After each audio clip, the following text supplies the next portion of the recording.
અરવલ્લીના ઇન્દ્રાશી જળાશયની મધ્યમાં બિરાજતું ભવનાથ મહાદેવ મંદિર આજે ગુજરાતના કેદારનાથ તરીકે નવી ઓળખ મેળવી રહ્યું છે। જળાશયની વચ્ચે પસાર થતો માર્ગ અને બંને બાજુએ લહેરાતું પાણી કેરળના બેકવોટર્સ જેવો મનોહર નજારો સર્જે છે। મહર્ષિ ભૃગુની આ પવિત્ર તપોભૂમિમાં 5000 વર્ષ જૂનું સ્વયંભૂ શિવલિંગ પ્રસ્થાપિત છે। લોકવાયકા અનુસાર અહીંના ભૃગુ કુંડની માટી ચર્મરોગ મટાડવાની દિવ્ય શક્તિ ધરાવે છે। રાજ્ય સરકાર આ ધામને આધ્યાત્મિક પર્યટન કેન્દ્ર તરીકે વિકસાવી રહી છે, જ્યાં આધુનિક ગેસ્ટ હાઉસ અને સુગમ માર્ગોનું નિર્માણ કરવામાં આવ્યું છે। નાના નાના ઘણા બધા મંદિરો પ્રાચીન જે છે એમના સંરક્ષણ, એમના વિકાસ અને યાત્રિકો માટે અદ્યતન સુવિધાઓ માટે પણ સરકાર એમાં કામ કરી રહી છે।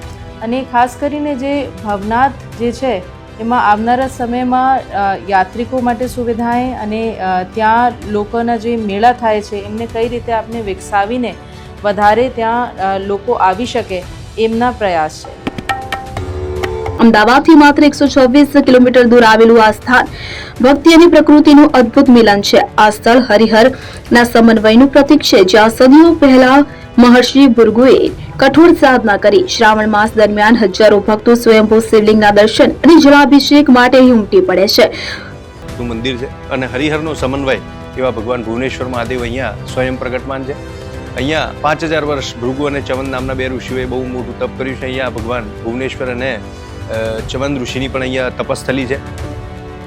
ભૃગુ કુંડની પવિત્ર માટે ઔષધીય ગુણો માટે જાણીતી છે, તો બાળકોના મુંડન સરકાર માટે પણ આ ભૂમિને અત્યંત શુભ માનવામાં આવે છે। અમદાવાદથી હિંમતનગર થઈને માત્ર 2 કલાકમાં પહોંચી શકાતા આ ધામમાં મુખ્ય મુંબઈ જેવા મહાનગરોથી પણ મોટી સંખ્યામાં પ્રવાસીઓ આવે છે। જળાશયની વચ્ચેથી પસાર થતો મંત્રમુગ્ધ કરતો માર્ગ પ્રવાસીઓ માટે મુખ્ય આકર્ષણ છે।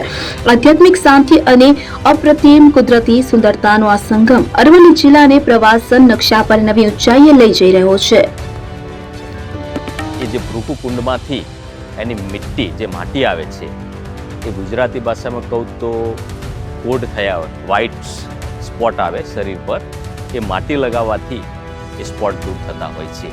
અહીં ઘણા લોકો લીંબુની બાધા માનતા હોય છે અને બાળકોની ચૌલ ક્રિયા, મુંડન વિધિ પણ અહીં થતી હોય છે।